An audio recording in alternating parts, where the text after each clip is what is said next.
Почитуван председател, почитувани пратеници, почитувана председателка на Државната комисија за спречување на корупцијата. Денес на пленарна седница точка на дневен ред е Националната стратегија за спречување на корупцијата и судир на интереси за период 2021-2025 година.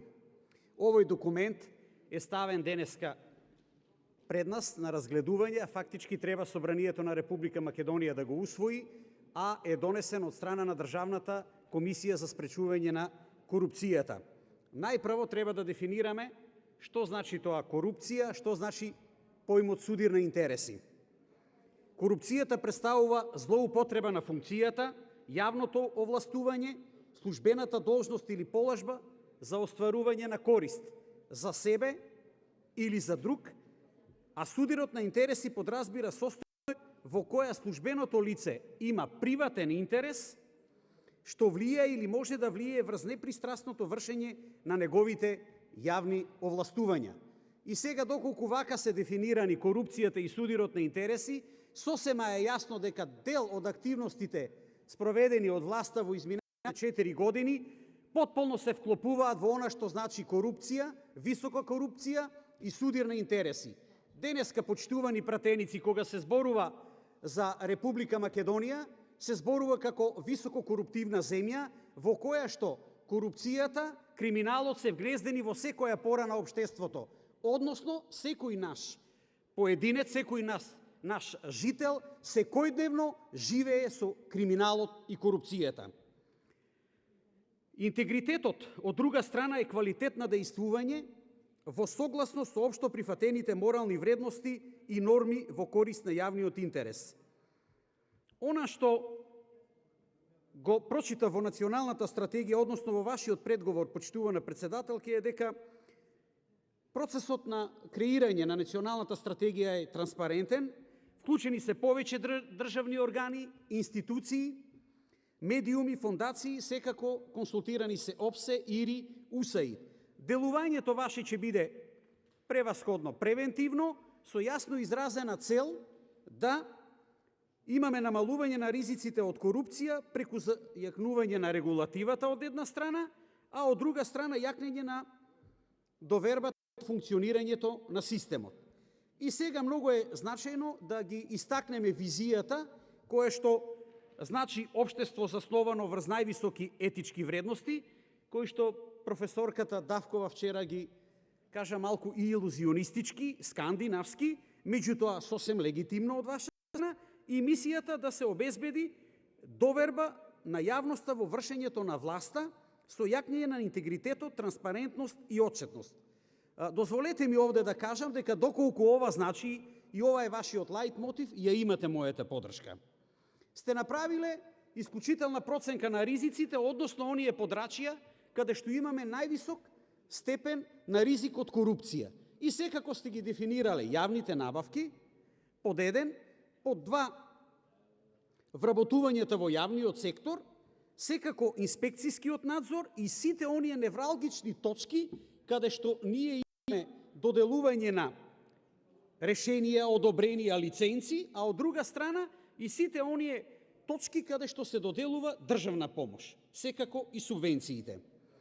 Во сите овие анализирани сектори, како заеднички именител, се јавува силното политичко влијание, проблемите со владењето на правото, неконзистентната регулатива, ниско ниво на интегритет на човечкиот фактор и секако недоволната транспарентност. Она за што јас би сакал посебно да се задржам, секако се јавните набавки. Станува збор за огромна сума на пари и неверојатна можност ви се пружа во овој период, а тоа е период на предизборна кампања, каде што, да се изразам народски, можете живи да ги фатите, почитувана председателка. Зашто станува збор?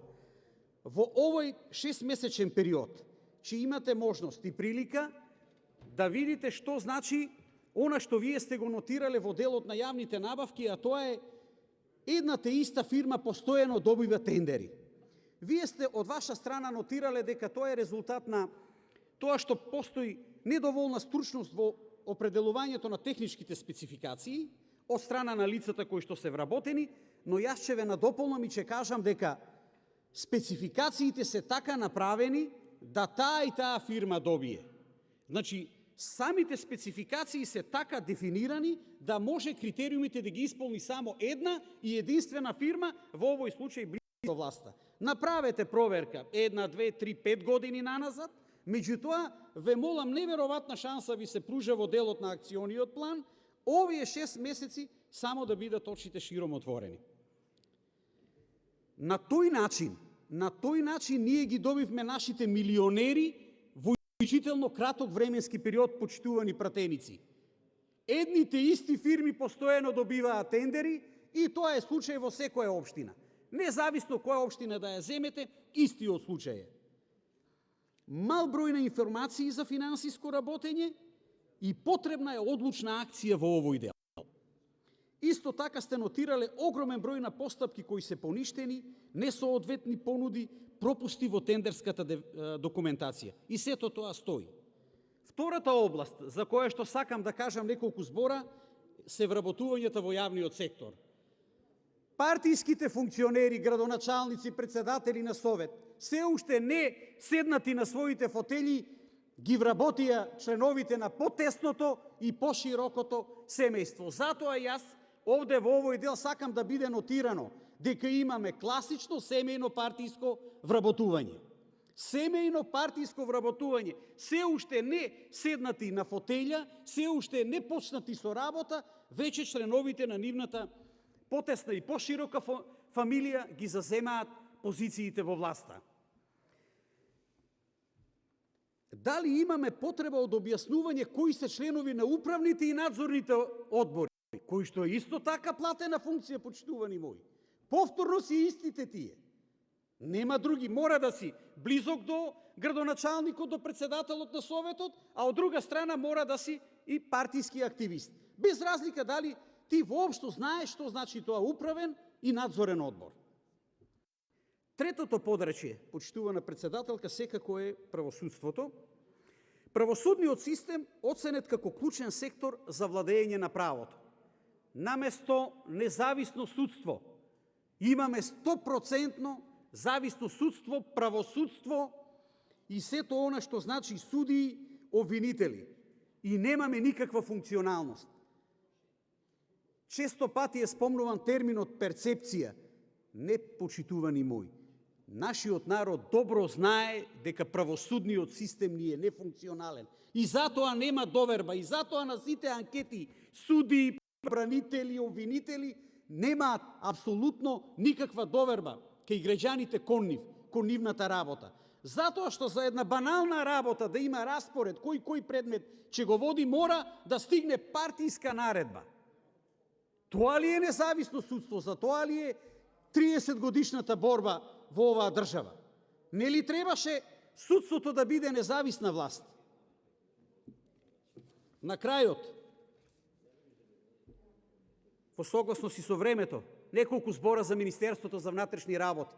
И нема овде да спомнувам за оние полицајци вработени ниските ешалони на полицијата. Зборувам за највисоките ешалони, каде што со последните примери дознаваме дека тие се окосницата, основата на криминалот и корупцијата во Република Македонија. Да не употребувам сега полоши зборови да велам дека тоа е дувлото на криминалот. Затоа што тие лица се директни учесници. Па во кого треба да има доверба почитуваниот македонски електорат, ако не во припадниците на Министерството за внатрешни работи? Ве прашувам вас, почитувани колеги, во кого треба да има доверба, ако не во правосудството и во Министерството за внатрешни работи? Имате нотирано X прекршувања таму, класифицирани податоци при вработување. Па каде го има тоа и кога ќе дојде денот тоа да го промениме? Да знаеме кои се тие лидери во Министерството за внатрешни работи по сектори, кои што наместо да не бранат, се директни учесници во корупцијата и криминалот. На крај, председателе, да завршам мислата само, почитувана председателке, Барајте зголемување на надлежностите, барајте измена на законите. Да таем и знао, Македонија има насушна потреба од нови херои, не од кукавици. Ви благодарам.